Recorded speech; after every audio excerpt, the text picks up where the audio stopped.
Part of speech में हम एक टॉपिक पढ़ चुके हैं, नाउन, और उससे रिलेटेड सारी चीज़ें हम देख चुके हैं, जिसमें हमने देखा था उसके डेफिनेशंस, काइंड्स, नंबर, जेंडर और फंक्शन। अब हम उससे अगली जो हमारा टॉपिक है उस पर आते हैं। सेकंड पार्ट्स ऑफ स्पीच है ये, और सेकंड पार्ट ऑफ स्पीच में आपका आता है प्रोनाउन।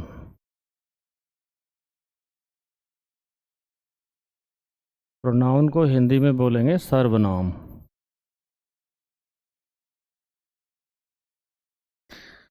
अब देखो, जैसे कोई भी पार्ट ऑफ स्पीच है, उसको पढ़ने के लिए हमें उसकी डेफिनेशन ही चाहिए।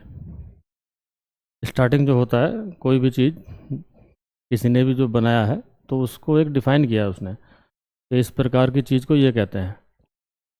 अब जैसे हम नाउन को पढ़ के आए थे, ठीक उसी तरह इसे भी देखें तो इसकी डेफिनेशन है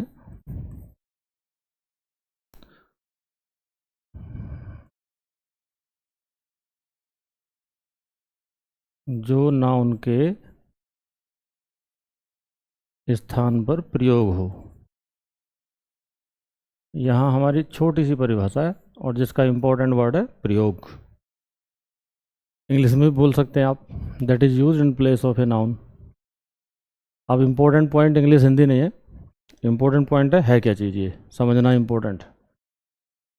अब देखिए यहाँ लिखा है प्रयोग।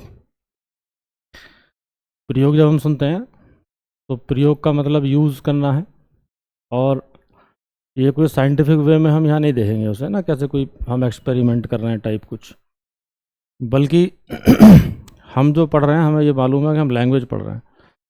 और लैंग्वेज का प्रयोग हम कैसे कर सकते हैं, हमने सबसे पहले लेक्चर में ये बात कही थी कि लैंग्वेज को सिर्फ पढ़े लिखे लोग ही नहीं बोलते, अनपढ़ लोग भी बोलते हैं। डिफरेंस कहाँ होता है? डिफरेंस होता है एक्यूरेसी में, और वो एक्यूरेसी कौन लाता है? वो एक्यूरेसी ग्रामर लाता है, व्याकरण। अब जैसे हम इसकी डेफिनेशन में गए तो हमें मिल रहा है कि जो नाउन के स्थान पर प्रयोग हो, मतलब स्थान पर आने का मतलब क्या होगा कि नाउन ना होगी वहाँ। नाउन जब नहीं होगी तब उसका स्थान ये लेगा। आप ऐसे मान सकते हैं कोई नेताजी हैं, कहीं काम पे हैं वो, उनके कोई प्रतिनिधित्व हैं, चेले भी कह सकते हैं उसको आप। कई बार वो आ जाते हैं और नेताजी का पूरा काम करते हैं, ठीक है, साइन भी कर जाते हैं कई बार। तो इसको आप ये मानिए कि नाउन नेताजी हैं तो ये उनके चेले हैं, उनकी जगह पर आएंगे, ठीक है। और जैसा कि आप जाने होंगे, ये बात नॉर्मल है कि उतनी अकड़ नेताजी नहीं दिखाते जितनी चेला दिखा जाता है कई बार। तो ये दिखाएगा अकड़ जी, ठीक है, थोड़ी सी, लेकिन हम भी इधर ही हैं, कंट्रोल करेंगे। अब देखो, प्रयोग करना समझ लीजिए आप, प्रयोग करना क्या है। जब हमने व्याकरण की परिभाषा पढ़ी थी शुरू में, तो उसमें बोला गया था कि किसी भी भाषा को हम 3 प्रकार से यूज़ में ला सकते हैं। जैसे उसे बोल सकते हैं, पढ़ सकते हैं, या लिख सकते हैं, सुन भी सकते हैं। लेकिन सुनने का काम सबसे शुरू का ही है। सबसे पहले हम सुनते ही हैं, फिर उस सुनकर उसको बोल लेते हैं, फिर उसको पढ़ना सीखते हैं, फिर लिखना। तो इन चारों ही प्रकार में अगर जाएं हम, चारों मान लीजिए आप, लेकिन बेसिक 3 ही होता है वैसे, तो चारों ही प्रकार प्रयोग करना कहलाएगा, ठीक है। कि चाहे तो हम उसको सुन रहे हैं, या बोल रहे हैं, पढ़ रहे हैं, या लिख रहे हैं, ठीक है, लेकिन क्या, नाउन के स्थान पर लिख रहे हैं, नाउन के स्थान पर पढ़ रहे हैं, सुन रहे हैं, ये सारी चीज़ प्रयोग करना कहलाएगी नाउन के स्थान पर। ये विशेष ध्यान रखेंगे, परिभाषा को नहीं भूलेंगे कि नाउन का स्थान लेगी ये, और जो भी नाउन का स्थान लेगा दैट इज़ प्रोनाउन। देखिए हम एग्जाम्पल के थ्रू इसको जाने। एग्जाम्पल लिखा है जैसे हरी इज़ अ बॉय। इसी का हमने एक सेंटेंस और लिखा, he is my friend.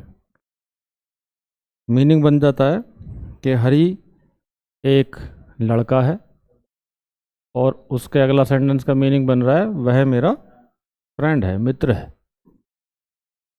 Meaning बहुत आसान है सेंटेंसेस के, हमें मीनिंग पे कोई जाना भी नहीं ज़्यादा। हमारा जो टारगेट है वो डेफिनेशन को प्रूव करना है। अब यहाँ हमने बात की है, देखो पहले सेंटेंस में हरी और बॉय नाउन है, ये हरी भी नाउन है, बॉय भी नाउन है, ये हम पढ़ चुके हैं पहले चैप्टर्स में। अब इसी हरी और इसी बॉय एक ही बात है, कॉम्प्लीमेंट वर्ड है बॉय। इन्हीं के लिए हमने एक सेंटेंस और लिखा। मतलब जब हम बात करते हैं तो ज़रूरी नहीं है कि एक ही सेंटेंस बोलकर रुक जाते हैं, 3 4 5 10 भी बोलते हैं, बातचीत में चलता रहता है। तो हमने उसी के लिए एक वर्ड, जो वर्ड था हमारा पहला, उसी के लिए एक सेंटेंस और लिखा। और आप देख रहे हैं कि उस नाउन वर्ड जो हमारे पास हरी और बॉय था, उसको दूसरे सेंटेंस में हमने फिर से नहीं लिखा है, फिर से हरी नहीं लिखा है, ना ही बॉय लिखा है, बल्कि उसकी जगह हम एक नया वर्ड लाए हैं, और वो नया वर्ड है ही। ठीक है। अब ये जो ही उसी हरी को रिप्रेजेंट करता है। जैसे हम कह रहे हैं हरी एक लड़का है, वह मेरा दोस्त है, तो वह कौन है? हरी है। तो हरी को रिप्लेस किया है इस ही ने। परिभाषा के अकॉर्डिंग साबित हो जाता है कि ही प्रोनाउन है। ठीक है। लेकिन यहाँ एक नया सवाल है, ये अक्सर हम किताबों में देखेंगे, खूब पढ़े लिखे सुने हैं, कि नाउन के स्थान पर आता है, प्रोनाउन कहलाता है। अब हमारा सवाल ये है कि मान लीजिए हम जो ही लिखे हैं जिधर, अगर इस ही को ना लिख के फिर से हरी लिख दें तो क्या हो जाएगा जी? क्या सेंटेंस गलत हो जाएगा? और जवाब होगा नहीं। ठीक है, कि अगर हम फिर से हरी को लिखें, ही ना लिखें, तो सेंटेंस गलत नहीं होगा। ठीक है। अब सवाल आता है, फिर ही की ज़रूरत क्या पड़ रही है, क्यों बना रहे हैं इसको, जब हमारा काम राम से, सॉरी, हरी से ही चल रहा था, पहली नाउन से ही, तो फिर इसको ज़रूरत ही क्या पड़ी लिखने की? अब ये मोटा सवाल है।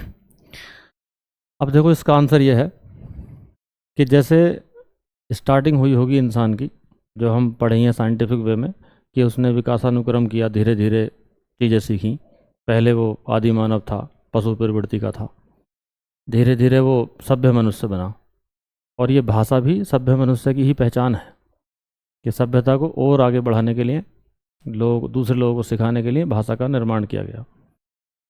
अब यहाँ हम एक बात देखते हैं, जैसे जैसे मनुष्य आगे बढ़ता जाता है तो वो वैरायटी लाता है अपने अंदर, किस्म लाता है, मतलब चेंजिंग लाता है कहिए। और ये भी हम जानते हैं कि मनुष्य का स्वभाव है परिवर्तनशील, चेंजिंग। अब परिवर्तनशील क्या है? कि मनुष्य को हर दिन कुछ नया चाहिए, और वो नया होने का मतलब है कि इम्प्रेशन चाहिए उसको, कुछ अट्रैक्शन चाहिए। ठीक है। तो ओवरऑल घूम के ये बात आती है कि भाषा के इम्प्रेशन को, उसके आकर्षण को बनाए रखने के लिए पार्ट ऑफ स्पीच बनाए गए हैं।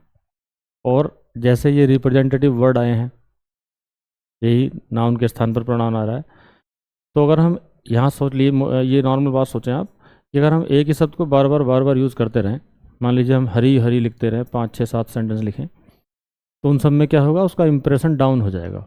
वो कहने में उतना हमें आकर्षक नहीं लगेगा, जितना कि हम वैरायटी लेकर अगर बोलें, अलग अलग शब्दों को यूज़ करें, तो वो इम्प्रेशन देता है। तो इसका जो निर्माण किया गया है प्रोनाउन का, वो लैंग्वेज को वैरायटी देने के लिए और नाउन को और आगे तक पढ़ने के लिए सहायक के रूप में इसका इस्तेमाल किया गया है। तो सीधी बात आप याद रखें कि जो भी वर्ड कोई नाउन का स्थान लेगा वही प्रोनाउन है। ठीक है। अब ये स्थान लेने के साथ साथ और आगे हम जब बढ़ेंगे इसमें, तो ये भी आप याद रखिए कि जितने भी इसके प्रकार आएंगे, चाहे वो कई प्रकार, 10 से प्रकार से है वैसे, लेकिन 10 नाम सुनकर आप डरे ना, बस सोच लीजिए कि हम सीख लेंगे सबको। अब सारे के सारे प्रकार किसी न किसी प्रकार इस परिभाषा से ही कनेक्ट रहेंगे, मतलब वो नाउन को ही जोड़े रखेंगे, नाउन के बारे में कुछ ना कुछ हमें जानकारी देते रहेंगे। ठीक है। क्यों देते रहेंगे? क्योंकि ये उसकी डेफिनेशन में है, और डेफिनेशन में क्या है कि नाउन के स्थान पर जो आए। ठीक है, नाउन का स्थान जो ले। तो ये हमने देख लिया, छोटे से सेंटेंस से हम समझ गए हैं कि नाउन को जो रिप्लेस किया है, जिसने नाउन को रिप्लेस किया वही प्रोनाउन है। रिप्लेस कैसे कर रहा है? जैसे आप ये देख रहे हैं कि हरी के स्थान पर हमने वहाँ लिख दिया है ही, और ही हमारा प्रोनाउन है। ठीक है साहब। अब इसके बाद इसका खेल शुरू होता है जो आगे है, और वो खेल है इसका काइंड्स का, काइंड्स ऑफ प्रोनाउन। देखिए, जब ये नाउन प्रोनाउन आते हैं, जनरली हमारे दिमाग में स्टूडेंट को देखा है मैंने, लगता है कि ये तो बड़ी आसान बात है, हम इसको जाने जाएंगे, या ये तो हमें आता है। लेकिन जो पार्ट ऑफ स्पीच है, बहुत बड़ी गलतियाँ इन्हीं में होती हैं। बड़े बड़े कॉम्पिटिटिव एग्जाम्स में इन्हीं के एरर पूछे जाते हैं, एकेडमिक क्लासेस में भी इनके एरर आ ही रहे हैं। ठीक है। और सबसे ख़ास बात, जो हम ट्रांसलेशन करते हैं, हिंदी टू इंग्लिश कर रहे हो चाहे इंग्लिश टू हिंदी, वो हमारा लास्ट टारगेट भी है लैंग्वेज को सीखने का। तो वहाँ भी हमसे इसी के कारण गलतियाँ होती हैं। क्यों? क्योंकि हम इस पर फुल्ली कमांड नहीं किए हैं। इसलिए मैं आपसे ये चाहूँगा कि आप इस पर फुल्ली कमांड करें और वो कमांड रट कर ना करें, ठीक है, सीख कर करें। सीखी हुई चीज़ हमारे साथ हमेशा रहती है, रटी हुई चीज़ कुछ समय के लिए रहेगी, वो छूट जाती है, फिर इंटरेस्ट खत्म होते ही हट जाती है। तो देखिए प्रकार में जब हम आए तो इसका पहला प्रकार है, इस पहले प्रकार को बोला गया है जी पर्सनल प्रोनाउन। इस पर्सनल प्रोनाउन को हिंदी भी दिया गया है, हिंदी में इसको नाम रखा गया है पुरुषवाचक, पुरुषवाचक सर्वनाम। अब देखो हिंदी में जैसे हम पिछले चैप्टर में बोले थे कि अगर आपको परिभाषा जाननी है तो हिंदी में जाइए आप, लेकिन इसकी हिंदी में जाकर भ्रमित नहीं होंगे। जैसे लिखा है पुरुषवाचक, तो आप बिल्कुल ये ना सोच लें कि पुरुषवाचक का मतलब पुरुषों पुरुषों के लिए है, स्त्रियों को भगाता है, धकेल देता है कि तुम्हारे लिए नहीं आऊँगा, ऐसा नहीं है ना। बल्कि क्या है, जब हम एक क्लास में मैं बोला था पीछे कि जो सभी भाषाएं हैं ऑल ओवर द वर्ल्ड बोली जाती हैं, तो उन सब भाषाओं का बेस संस्कृत कहीं ना कहीं है, बुक्स में मिलता है संस्कृत जननी है, तो उसकी ग्रामर टच करके चलती है कहीं ना कहीं। यहाँ हम इस बात को साबित कर लेंगे भी कि जो यहाँ पुरुष इसका नाम रखा गया है पुरुषवाचक, वो इसलिए रखा गया है, जैसे हिंदी संस्कृत में हम पढ़ के आते हैं पुरुष होते हैं उधर, और 3 पुरुष होते हैं, आपने सुना होगा बेहतर ये कि प्रथम पुरुष, मध्यम पुरुष और उत्तम पुरुष, ठीक है। वो जो 3 पुरुष हैं तो उन पुरुषों से ही कनेक्ट रखता है ये वाला प्रोनाउन, मतलब ये पुरुष तय करता है, ठीक है। एक तो इसका ये डेफिनेशन आप करके याद रखिए, जो पुरुष तय करता है वो पर्सनल प्रोनाउन है। यहाँ उनको पर्सन करके बोलते हैं, first person, second person, third person. Person मतलब वही पुरुष, पर्सन व्यक्ति के लिए आ रहा है, तो पर्सनल उसी से बना है, पर्सन से पर्सनल। अब हम इसकी एक नई परिभाषा सीखेंगे, ठीक है, जो बहुत इम्पोर्टेंट है। देखिए जो पर्सनल वर्ड है, इस पर्सनल वर्ड को देखें तो आमतौर पर हम खूब बोलते हैं इसे, कई बार कहते हैं ये हमारा पर्सनल मैटर है, तुम क्या लेते हो, ठीक है। पर्सनल मैटर है मतलब क्या हो गया जी इसका पर्सनल मैटर, कैसा मैटर है पर्सनल मैटर, मतलब हमारा खास निजी करीबी मामला है।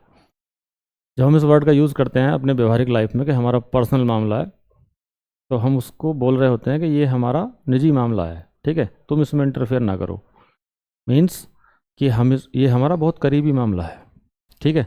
इस वर्ड से हम इसको डिफाइन करेंगे कि पर्सनल जो प्रोनाउन है, अभी हम ऊपर देख रहे थे नाउन के स्थान पर आए, तो ये भी नाउन के स्थान पर ही आएगा ना।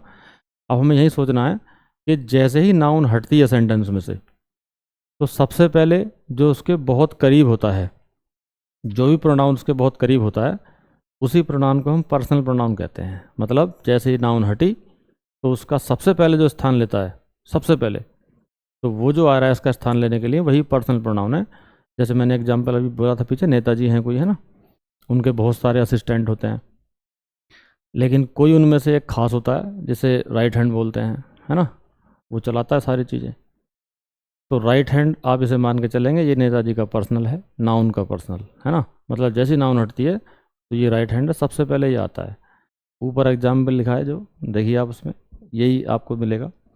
वहाँ लिखा था हरी, जैसे ही हरी हटा वहाँ हमने वर्ड लिखा था ही, ठीक है। और जो ही वर्ड है ये ही पर्सनल प्रोनाउन का ही एग्जाम्पल है। सबसे पहले जब आता है तो यही उसका स्थान लेता है। इसकी एक टेबल आती है, ये आपने सबने देखी होगी जब आपके गुरुजी पढ़ाते हैं डायरेक्ट एंड डायरेक्ट, ठीक है, तो उस टेबल में ये दिखाया जाता है ना, इस टेबल का इस्तेमाल आता है उसमें। हम यहाँ सिर्फ टेबल ही पढ़ेंगे, उससे अगली बातें नहीं पढ़ रहे, क्योंकि हमारा सिर्फ प्रोनाउन का पार्ट चल रहा है। पहला इसमें होता है फर्स्ट पर्सन और दूसरा सेकंड पर्सन, फिर होता है इसमें थर्ड पर्सन। ये इनके पर्सन हैं पुरुष, ठीक है। अब इसके बाद इनके कारक भी होते हैं, कारक को इंग्लिश में बोलेंगे केस। हिंदी संस्कृत में आप देखते हैं तो ज़्यादा कारक होते हैं, विभक्ति के हिसाब से कारक बनते हैं उधर, और 7 तक वो पहुँचते हैं। लेकिन यहाँ बहुत शॉर्ट कर दिया गया है उनको, बहुत सारे कारक नहीं रखे हैं, या सिर्फ 3 कारक हैं, और वो 3 कारक को 3 केस हम ना जान लेंगे उनके नाम केस से, जिनमें उनके नाम हैं सब्जेक्टिव केस, दूसरा होता है ऑब्जेक्टिव केस, और तीसरा होता है जी पॉजेसिव केस। यहाँ नाउन का एक और प्रकार इसके अंदर ही आ जाएगा। ये पॉजेसिव जो केस है ये भी एक प्रोनाउन का प्रकार होता है, लेकिन हम इसको इसी के अंदर पढ़ लेंगे, ठीक है। अब जैसे देखिए सब्जेक्टिव केस में फर्स्ट पर्सन के सिर्फ 2 प्रोनाउन हैं, आई और वी। सेकंड पर्सन में एक प्रोनाउन होता है यू। बाकी जो बचे हैं हमारे ही, सी, इट और दे, ये सभी थर्ड पर्सन के प्रोनाउन हैं। इन्हीं का जब ऑब्जेक्टिव केस करें तो मी हो जाता है, इससे अस बनता है, और ये दोनों में एक जैसा रहता है यू ही से बनता है हिम, सी से बनता है हर, इट का इट ही रहता है, और दे से बनता है दैम। इन्हीं को जब पॉजेसिव फॉर्म में लाएं, यहाँ स्पेशल बात है कि जो प्रोनाउन है हमारे, प्रोनाउन है ये माइन, मी से, और अस से होता है आवर्स, यू से होता है योर्स, हिम से होता है हिज, हर से होता है हर्स, और इट से होता है इट्स, और देम से होता है देयर्स। अब यहाँ एक नया सवाल मन में आ जाता है कि एक चीज़ और होती है ना, जो इसी टेबल में दिखाई जाती है, जो है ये मैं थोड़ा अलग करके लिख रहा हूँ उनको, जैसे my, our, your, his, her, its और देयर। देखिए जो हमने बाद में लिखे हैं इनका कुछ एक चक्कर है अलग, बहुत सारे बच्चों को ये क्लियर नहीं होता है। मैं आपको ये बता देता हूँ कि ये इस टेबल में बेशक आपको दिखाया जाता है ना, ये सारा एरिया ये वाला, लेकिन आप यहाँ पॉइंट टू बी नोटेड करके रखें कि ये प्रोनाउन नहीं होता है, ठीक है। भले ही इनसे बनता है लेकिन प्रोनाउन नहीं है। क्यों नहीं है हम अभी बताएंगे। अब ये क्या है फिर, ये होता है पॉजेसिव एडजेक्टिव, नाम इसका वही होता है पॉजेसिव एडजेक्टिव, ठीक है। इतना पोर्शन ये जो बाद वाला है, ठीक है, ये हम बोल्ड करके देख लेंगे इसको। इतना हिस्सा हमारा ये क्या है जी, एडजेक्टिव फॉर्म है ये सब, ये सब। अब प्रोनाउन हमारा ये पहले वाला है, ठीक है, माइन है, आवर्स है। इनको कैटेगरी में ला सकते हो आप ऐसे, और इजीली याद हो जाता है ये, ठीक है, लाइनें बन जाती हैं ऐसे ही। अब देखो एक बात का ध्यान रखना है इसमें कि जैसे हमारी सीरीज बनी है ये सब जब हम पीछे पढ़ के आए हैं कि नाउन के जेंडर भी पढ़े थे हमने ना, तो उन जेंडर्स में क्या थे, 4 जेंडर बन रहे थे। जैसे मैस्कुलाइन जेंडर था, फेमिनाइन, और कॉमन जेंडर था, न्यूट्रल जेंडर था। तो उन्हीं के आधार पर ये प्रोनाउन सेट होते हैं जिनमें जो ऊपर के ये प्रोनाउन देख रहे हो, आई, वी, यू, ही, सी, है ना, ये सारे शुरू के 3 जेंडर्स के लिए आते हैं। मैस्कुलाइन जेंडर के लिए इनमें से आता है, फेमिनाइन के लिए इनमें से आता है, और कॉमन जेंडर के लिए भी इनमें से आता है। उसके बाद जो हमारा ये इट है, एक बस प्रोनाउन, ये न्यूट्रल जेंडर के लिए आता है इट। और जो सबसे लास्ट वाला बचता है दे, ये सभी के लिए आता है। इसकी शर्त क्या होती है कि बस वो नाउन्स प्लुरल नंबर में होने चाहिए, बहुवचन में होने चाहिए। अगर बहुवचन में है तो ये सबके लिए यही आएगा फिर, ठीक है। अब देखो हम ये जान लेंगे कि ये जो बाद वाले हैं ये इधर, ये क्यों एडजेक्टिव हैं और पहले वाले क्यों प्रोनाउन हैं। बस छोटी सी बात यहीं पर एक एग्जाम्पल के थ्रू हम जान लेंगे। देखिए मैं 2 सेंटेंस लिखता हूँ। एक सेंटेंस है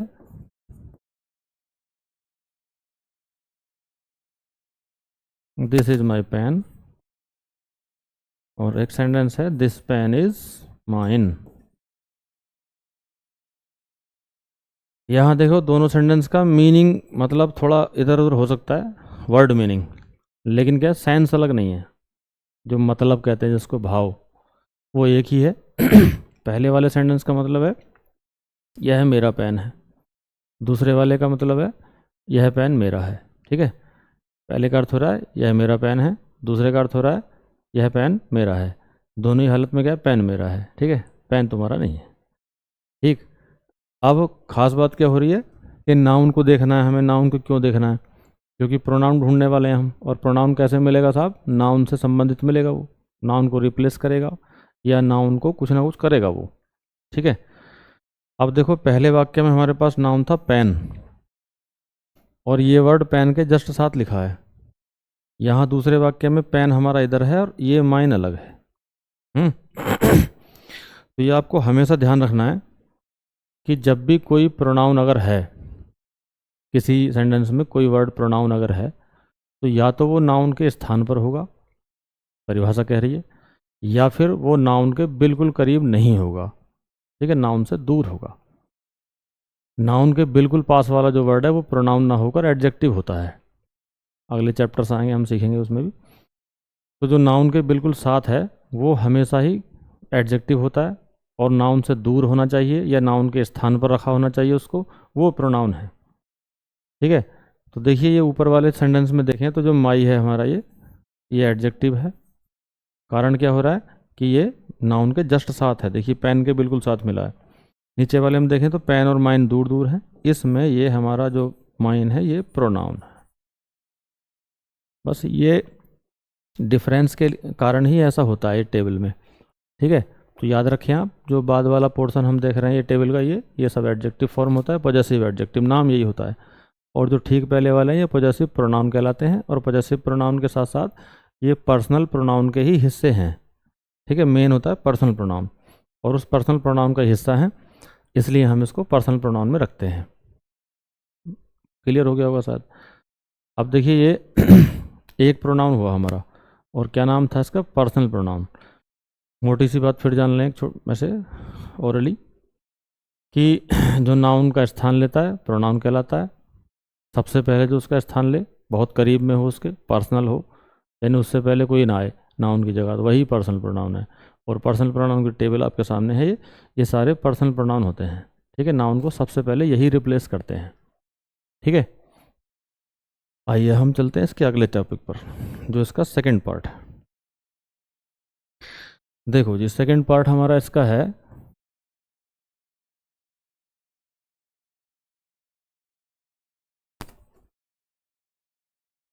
रिफ्लेक्सिव प्रोनाउन। रिफ्लेक्सिव को हिंदी में बोलें तो इसका हिंदी होता है निजवाचक।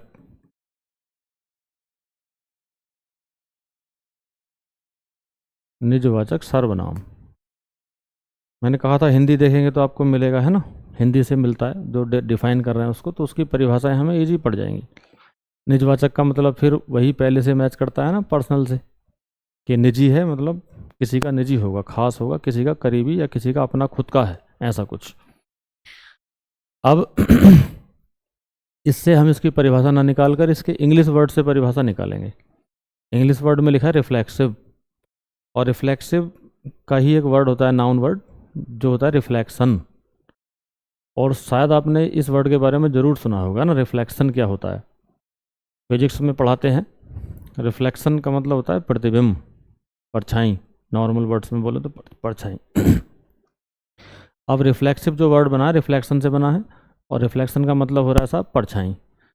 अब हमें सोचना है कि ये परछाई का खास बात क्या होता है, जो भी रिफ्लेक्शन है, परछाई है, उसकी स्पेशलिटी क्या है। तो क्या स्पेशलिटी है साहब? तरह तरह के इस पे विचारधाराएं हो सकती हैं कि ये स्पेशलिटी है साहब के लाइट में दिखेगी, है ना, और ब्लैक कलर की होगी, है ना, ये विचारधाराएं हो सकती हैं। लेकिन सबसे जो खास बात इसकी है परछाई की, वो ये है कि ये उसके बिना नहीं बनेगी जिसकी परछाई है।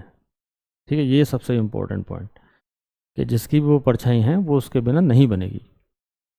अब यदि बन गई, मान लीजिए परछाई परछाई बन गई, है कोई नहीं, तो फिर मामला ख़राब है। समझ रहे होंगे आप, है ना, केवल परछाई परछाई घूम रही है, कोई आसपास नहीं है, तो फिर वो समझ लीजिए आप, है ना, कोई दूसरा चक्कर है। तो सीधी सीधी बात ध्यान रखें कि यहाँ क्या है कि जिसकी परछाई है उसको होना होगा। ठीक, ये हमने समझ लिया रिफ्लेक्शन का मतलब क्या है। अब रिफ्लेक्सिव बोला है उसी से, तो सीधी बात हम ये करें कि ये किसी की परछाई है, ये जो रिफ्लेक्सिव प्रोनाउन है। और किसकी परछाई है? जो अभी गया इससे पहले, जो पर्सनल प्रोनाउन गया है, ये पर्सनल प्रोनाउन की ही परछाई है, मतलब उसके साथ साथ ही चलेगी, उसके बिना नहीं। जब जब वो आएगा तभी आएगी, मतलब उससे ही बनती है ये, ऐसा कहिए। तो जैसे देखिए कोई पर्सनल प्रोनाउन है हमारा हिम, और किसी पर्सनल प्रोनाउन में एक वर्ड जोड़ते हैं सेल्फ। जैसे हिम में हमने सेल्फ जोड़ा तो एक नया वर्ड बन गया हमारे पास हिमसेल्फ। अब जो ये नया वर्ड हमारा फॉर्म हुआ हिमसेल्फ, यही रिफ्लेक्सिव प्रोनाउन है हिमसेल्फ। ठीक है, और भी बहुत सारे हो सकते हैं, जैसे myself, yourself, themselves, itself, herself, यानी सभी जितने हमारे पर्सनल प्रोनाउन की लिस्ट है उन सब के ये बन सकते हैं। समझ गए आप, है ना। इसके नेक्स्ट नंबर पे आएंगे। इसका नेक्स्ट नंबर है एम्फेटिक प्रोनाउन।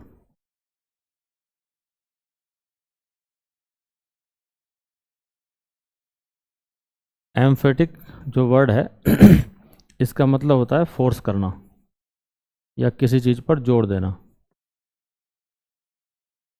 तो इसे नाम मिला है उसी हिसाब से दृढ़ता सूचक सर्वनाम। अब देखिए दृढ़ता सूचक क्या है। जैसा हम कह रहे हैं दृढ़ता का मतलब है फोर्स करना, है ना। तो फोर्स करने का मतलब हो गया किसी पर बल देना। इससे पहले हम ये जान लेंगे कि ये जो प्रोनाउन ऊपर वाला आप देख रहे हो रिफ्लेक्सिव, ये और ये दोनों एम्फेटिक एक जैसी ही संरचना लेते हैं। दोनों का जो फॉर्मेशन है, स्ट्रक्चर है, वो सेम है। मतलब दोनों ही पर्सनल प्रोनाउन में सेल्फ लगाने से बनते हैं। ठीक है, जैसे यहाँ एक और दूसरा ले लो कोई, जैसे हमने बना लिया हर में जोड़ लो, हर में हमने सेल्फ ऐड किया तो बन गया हमारा फिर हर सेल्फ। हर सेल्फ बना, ठीक है। अब हर सेल्फ बन गया, ऊपर बन गया हमारा हिम सेल्फ। अब एक नया क्वेश्चन आ जाता है। नया क्वेश्चन ये आ गया जी कि ये भी सेल्फ लगाने से बन रहा है, वो भी सेल्फ लगाने से बन रहा है, फिर दोनों में डिफरेंस क्या होगा? कैसे पता करेंगे रिफ्लेक्सिव है या कैसे पता करेंगे एम्फेटिक है ना। ये बड़ा क्वेश्चन आ गया। आइए हम इसको सुलझाते हैं। अब देखो ये कैसे सुलझेगा, है ना। इसका एक छोटा सा हेडिंग बना लो आप यहीं पे, और वो हेडिंग हो गया जी आपका डिफरेंस बिटवीन रिफ्लेक्सिव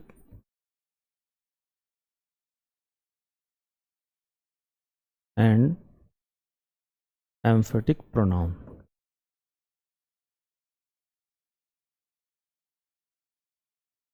तो अब देखो डिफरेंस करने के लिए हमें दोनों को जानना ज़रूरी है। ठीक है, डिफरेंस हम तभी कर पाते हैं जब हम दोनों को अलग अलग जानते हों। इतना हम कर चुके हैं कि रिफ्लेक्सिव भी सेल्फ लगाने से बनता है, एम्फेटिक भी सेल्फ लगाने से बनता है, ये दोनों की सेम परिभाषा है। ठीक है, अब दोनों का डिफरेंस देखेंगे। ये डिफरेंस कोई दिखने में नहीं होगा आपको, बल्कि फील करने से होगा। सेंटेंस में जब यूज़ होता है, मैं आपके सामने दो वाक्य लिखता हूँ। जैसे कि लिखा है पहले वाला कि I do this work myself. एक हम सेंटेंस और लिखें, I myself do this work. यहाँ देखिए दोनों सेंटेंसेस में माई सेल्फ है, और अलग अलग वो स्थान पर लिखा हुआ है। ठीक है, अलग अलग जगह पर लिखा हुआ है, लेकिन दोनों में वो आपको कुछ फीलिंग देगा। मैं दोनों के मीनिंग बता रहा हूँ आपको। पहले का मीनिंग है मैं इस काम को स्वयं करता हूँ, खुद करता हूँ, ये भी कह सकते हो, अपने आप करता हूँ। मैं इस काम को खुद करता हूँ, मैं इस काम को स्वयं करता हूँ। अब नीचे वाले का अर्थ है कि मैं स्वयं इस काम को करता हूँ, मैं स्वयं इस काम को करता हूँ। ठीक है, अब हम इन दोनों सेंटेंसेस को पढ़कर अपने अंतर्मन में ले जाएं और एक महसूस करें कि कौन से सेंटेंस में हमें बल देना पड़ रहा है। मीन्स दबाव आ रहा है कोई से में ना, फोर्स आएगा एक में, जिसमें फोर्स आ रहा है समझ लीजिए वो एम्फेटिक है, जो फोर्स नहीं दे रहा फ्लो में जा रहा है ऐसे नॉर्मली, तो वो हमारा होता है रिफ्लेक्सिव। फिर से सुन लीजिए सेंटेंस का मीनिंग। देखिए पहले का मीनिंग है कि मैं इस काम को स्वयं करता हूँ, और दूसरे का मीनिंग है मैं स्वयं इस काम को करता हूँ। किसमें आ रहा है फोर्स? देखिए फोर्स आएगा नीचे वाले में। इसके फोर्स आने का मतलब क्या और आसानी से समझ सकते हैं आप। कई बार आप कोई गीत गा रहे हैं, या कोई बात सुना रहे हैं लंबी सी, कोई थ्योरी में चल रहा है नरेशन टाइप, या और आसान ले जाइए आप स्कूल में कहीं प्रार्थना रिपीट कर रहे हैं, पीछे पीछे राष्ट्रगान गा रहे हैं, ये सब रोज़ होता ही है। उसमें आप एक बात देखते हैं कि आपके अंदर जो सांसें आती हैं, सांस ले रहे हैं छोड़ रहे हैं, एक लिमिट होती है उसकी, है ना, उसका टाइमिंग होता है इतने समय तक आएगी रहेगी, फिर दोबारा से लेना है। तो जब हम बोलते हैं तो बोलते हुए हम सांस के अकॉर्डिंग अपना सेंटेंस बनाते हैं, या कहिए कि सेंटेंस के अकॉर्डिंग सांस को कई बार लंबा खींचना पड़ जाता है। कोई सेंटेंस बात लंबी हो गई तो हम देर तक सांस रोक लेते हैं।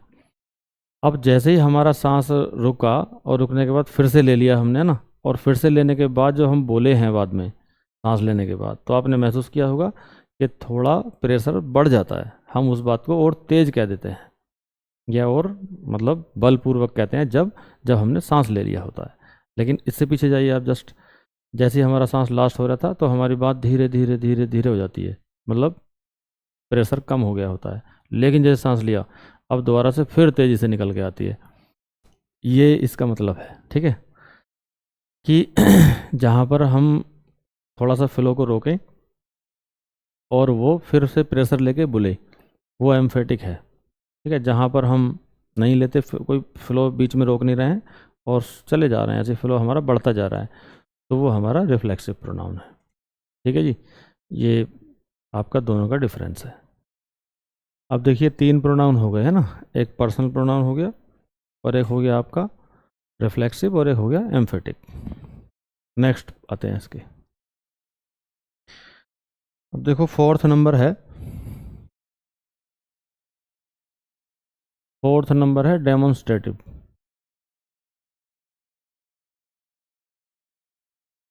Demonstrative pronoun. डेमोन्स्ट्रेटिव जो वर्ड है ये बना है डेमोन्स्ट्रेट से, और डेमोन्स्ट्रेट एक वर्ब होती है ना, और डेमोन्स्ट्रेट वर्ब का मतलब होता है संकेत करना, इशारा करना, इंडिकेट करना। अब इसको हम नाम दें तो नाम भी वही मिलेगा, संकेतवाचक, सर्वनाम। अब देखिए संकेतवाचक है, इसके हिंदी में जाएं चाहे अंग्रेजी में, है ना, दोनों ही हमें एक ही बात बताएगा कि डेमोन्स्ट्रेट क्या था, संकेत करना, और संकेत करना हिंदी लिखा ही है, बस हमें समझना है कि संकेत करना होता क्या है।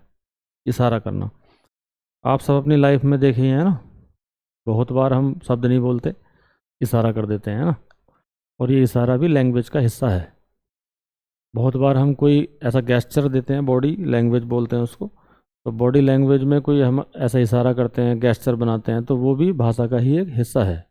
ठीक है, लैंग्वेज का ही पार्ट है। जो सेंसिटिव लोग होते हैं वो कई बार बिना बोले समझ जाते हैं, जो आँखों का स्ट्रक्चर है हमारा, ठीक है, उनका आर्टफुल मूवमेंट है, तो इन सब के जरिए भी बातें समझी जा सकती हैं।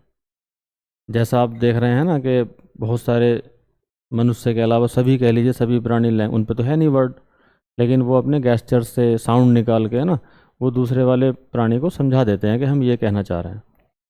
तो यहाँ हम उसी बात से ध्यान रखेंगे कि यहाँ जो वर्ड हमारे आने वाले हैं वो संकेत करेंगे, है ना। लेकिन ये इम्पोर्टेंट पॉइंट कि किसको करेंगे संकेत साहब, किसको करेंगे, नाउन को ही, है ना। क्यों करेंगे नाउन को? क्योंकि नाउन के ही बारे में बताने वाला, उसके स्थान पर आने वाला प्रोनाउन है। ठीक है, नाउन से कनेक्शन जो रखता है सबसे पहले वो प्रोनाउन ही रखता है। आइए हम देखें, इसके वर्ड हैं इस तरह, ये वर्ड्स हैं आपके दिस, दैट, दीज और दोज। याद करें आप वो दिन जब आप बहुत स्टार्टिंग में पढ़ना शुरू किए होंगे, आपको जब स्कूल में जमा करा गया होगा। जमा कराने का मतलब ज़बरदस्ती भेजते हैं बच्चों को, तो उसमें क्या होता है, ये वर्ड आपका बड़ा शुरू का है, दिस। अक्सर आप सुनते थे ना इस तरह के सेंटेंस बोलवाते थे आपसे, this is a bat, this is a cat, पीछे पीछे बच्चे भी बोलते थे। अब ये जो दिस वाला मैटर है, आप जब से सीखे आ रहे हैं इसको, जब से चला आ रहा है आपके साथ, लेकिन मैं समझता हूँ कि बहुत से बच्चों को नहीं पता है ये वाली बात कि दिस किस पार्ट ऑफ स्पीच में जाता है, जबकि दिस का सबको पता है, दिस मीन्स यह है ना। प्रोनाउन है भी नहीं है ये भी नहीं पता होता है ना। तो याद रखें आप इसको कि दिस, दैट, दीज, दोज, ये चारों ही वर्ड प्रोनाउन होते हैं। अब ये कैसे है ना, इसका हम एग्जाम्पल देखें। तो हमने कोई सेंटेंस लिख लिया है, मान लीजिए जैसे लिखा है दिस इज़ माई पेन, हम पीछे अभी सेंटेंस लिखे थे ये वाला, बस हमें इसमें ये साबित करना है। सेंटेंस लिखा है this is my pen, meaning बनता है यह है मेरा पेन है। अब इसको प्रैक्टिकली लीजिए, जब भी कोई सेंटेंस बोला जाए, ये बात आप विशेष ध्यान रखें कि कोई भी सेंटेंस बोला जाए तो उसको बोलने वाला ज़रूर रहा होगा कोई ना कोई। ऐसा बिल्कुल नहीं है, यह असंभव बात है कि सेंटेंस तो है हवा में लेकिन कोई बोलने वाला नहीं है। ठीक है, ऐसा नहीं हो सकता। अगर ऐसा है तो फिर आप वही समझ जाइए है ना, जैसे बिना व्यक्ति के परछाई घूम रही थी और बिना व्यक्ति के सेंटेंस घूम रहे अगर हवा में, तब भी मामला वैसा ही है ना। कैसा है जी, उसे हम अंधविश्वास की भाषा में हवा का चक्कर कह सकते हैं, आत्मा प्रेत है ना ये वाला चक्कर कह सकते हैं। ऐसा होता ही नहीं है, साइंस मानती ही नहीं उसको। तो अब सीधी बात याद रखें, जब भी कहीं कोई सेंटेंस बोला है तो उसके बोलने वाला कोई ना कोई है। और बोलने वाला कौन हो सकता है? पर्सन, ह्यूमन बीइंग, मनुष्य। मनुष्य ही वर्ड्स को उच्चारण करता है, इनके सेंटेंस बोल सकता है। तो ये तो स्पष्ट है कि जब भी कोई सेंटेंस बोला है तो उसको किसी ने बोला है। और आपको यही ध्यान देना है कि उसको इमेजिन कर लेना है कि किसी ने तो बोला होगा ज़रूर, कोई ना कोई व्यक्ति रहा है जिसने बोला इसको। ठीक है, ये इमेजिन कर लीजिए आप। अब जैसे ये दिस इज माई पेन, मान लीजिए आपने बोला है। सबसे अच्छा एग्जाम्पल अगर आप समझना चाहते हैं प्रैक्टिकली, तो उसमें जो प्रोजेक्ट बनाते हैं, जैसे कई बार आपने देखा होगा, तो प्रोजेक्ट बनाते हुए बोलते हैं ऑब्जेक्ट, आपने क्या क्या ऑब्जेक्ट लिया है, मान लेते हैं कई बार जस्ट सपोज। तो यहाँ जो सपोज का मैटर है वो अपने आप को मानिए आप, खुद को, क्योंकि हम अपने आप से अच्छा किसी को समझा ही नहीं सकते। जितना अच्छा हम अपने आप को समझा सकते हैं उतना अच्छा किसी को नहीं समझा सकते। इसलिए चाहिए हमें कि अगर हम अच्छे से समझना चाहते हैं तो हम अपने आप का एग्जाम्पल लें। मान लीजिए आप ही कह रहे हो, आपने बोला this is my pen. Situation क्या रही होगी, सीन समझिए आप, कि कहीं कोई पेन रखा है और आप उससे थोड़ी दूर खड़े हैं। पूछा हुआ किसी ने आपसे पहले है ना कि कौन सा पेन है तुम्हारा, ये सवाल किया किसी ने, आपने उत्तर दे दिया दिस इज़ माई पेन। यानी किसी अपने जो आपका पेन रहा होगा उस पेन की तरफ आपने इशारा किया। और इशारा करने में कौन सा वर्ड यूज़ किया साहब? इशारा करने में यूज़ किया है हमने दिस। तो that is proved, this is demonstrative pronoun. ठीक है, क्लियर ही होगा शायद। और आगे बढ़ें। इसी का बिल्कुल इससे मैच करता हुआ प्रोनाउन होता है, इसी सीरीज का मान के चलें उसको, और ये होता है आपका डिस्ट्रीब्यूटिव।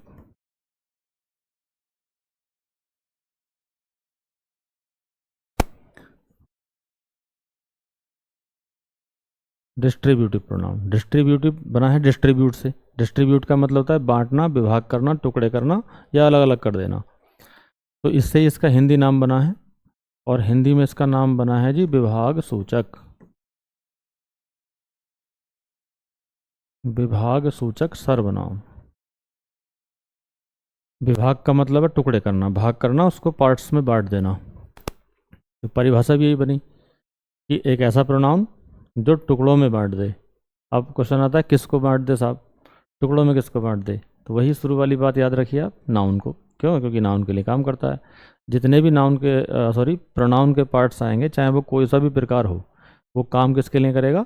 वो नाउन के लिए काम करेगा, है ना। क्यों करेगा नाउन के लिए काम? क्योंकि उसकी परिभाषा में लिखा है शुरू में कि नाउन के स्थान पर जो प्रयोग हो, जो नाउन के स्थान पर प्रयोग है वही प्रोनाउन है। अब इतना हो सकता है जब उसके प्रकार ज़्यादा हो रहे हैं अलग अलग, तो अलग अलग काम तो करेगा। ऐसे आप समझ सकते हैं, मान लीजिए आपने कोई नौकर रखा है, आप मालिक हैं, थोड़ी देर के लिए 3-4 नौकर रख लिए हैं, बड़े आदमी हैं आप, जस्ट इमेजिन। कई नौकर रखे हैं तो क्या होता है कि आपने उनको काम बांट दिए हैं कि कोई एक काम करेगा, आपकी चाय बनाएगा, कोई खाना बनाएगा, कोई कपड़े धुलेगा, है ना। हो सकता है कोई आपके डॉग यो घुमा के लाए। तो सबके अलग अलग काम हैं, लेकिन सभी कंबाइन रूप से क्या है? आपके सर्वेंट हैं। ठीक उस तरह हम समझ सकते हैं ये नाउन के ही लिए काम करते हैं सब। और सबके बस काम अलग अलग हैं, ठीक है, करेंगे सब नाउन के ही अंडर में काम, क्योंकि नाउन का ही एक रूप है ये। नाउन ना आकर इनको भेज देती है कि तुम जाओ तुम करो काम। थोड़ा वैरायटी आती है उससे। अब देखिए ये कुछ हमारे एग्जाम्पल्स हैं इसके, जैसे ईच, एवरी, आइदर और नेदर, ये इसके एग्जाम्पल हैं, ठीक है, ईच, एवरी, आइदर, नेदर। अब इनका हम एग्जाम्पल बनाएं कोई, जैसे एक एग्जाम्पल लिखा है जी, जैसे है each of the boys has come. ये जो सेंटेंस आप देख रहे हो ये थोड़ा मीनिंग में परेशान करता है ना, मैं आपको आज एक उपाय बता दूंगा, फिर मीनिंग में आपको परेशान नहीं करेगा। मैंने लिखा है ईच ऑफ द बॉयज़, अगर हम बेसिक मीनिंग करें, ऑफ लिखा है बीच में, नाउन के और ईच के बीच में ऑफ लिखा है। जनरली हम जानते हैं ऑफ का मतलब का की के है, लेकिन बिल्कुल उससे इसका मीनिंग नहीं आएगा, है ना। जैसे हम निकालने की कोशिश करें, लड़कों का प्रत्येक, ईच का मतलब प्रत्येक है, लड़कों का प्रत्येक, लड़कों की प्रत्येक, लड़कों के प्रत्येक, तो कोई सेंसेबल बात ही नहीं बन रही है, ठीक है। क्यों नहीं बन रही है? क्योंकि इसका वो मीनिंग है ही नहीं, है ना। तो याद रखें आप, ये एक फ्रेज होती है और इस फ्रेज का मीनिंग होता है लड़कों में से, मतलब जबकि इन नहीं है कहीं भी, लेकिन फिर भी इसका मीनिंग होता है लड़कों में से प्रत्येक आ चुका है, लड़कों में से प्रत्येक आ चुका है। अब आपको एज यूजुअल, जैसा कि हम शुरू से देखते ला रहे हैं, हमें ढूंढना है नाउन कोई। क्यों ढूंढना है नाउन को? क्योंकि नाउन के बारे में बात करेगा दैट इज प्रोनाउन। तो नाउन कौन है हमारे सेंटेंस में? नाउन है बॉयज़, बॉयज़ नाउन है। और बॉयज़ को किसने डिवाइड कर रखा है साहब? यहाँ किसने डिवाइड कर रखा है? वो वर्ड है हमारा ईच। इस ईच वर्ड ने उसको अलग अलग बांट दिया है, ठीक है, ईच ने बांट दिया है। ईच हमारा डिस्ट्रीब्यूटिव प्रोनाउन होगा, ठीक है। ये हमारे 5 प्रकार हो गए, ठीक है, 5 काइंड्स ऑफ प्रोनाउन है। अभी और भी बाकी हैं, ठीक है। देखिए और एक दो और देख लेते हैं, ठीक है।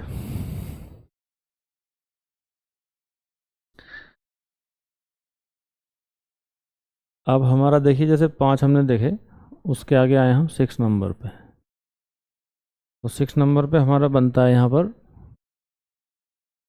Indefinite pronoun.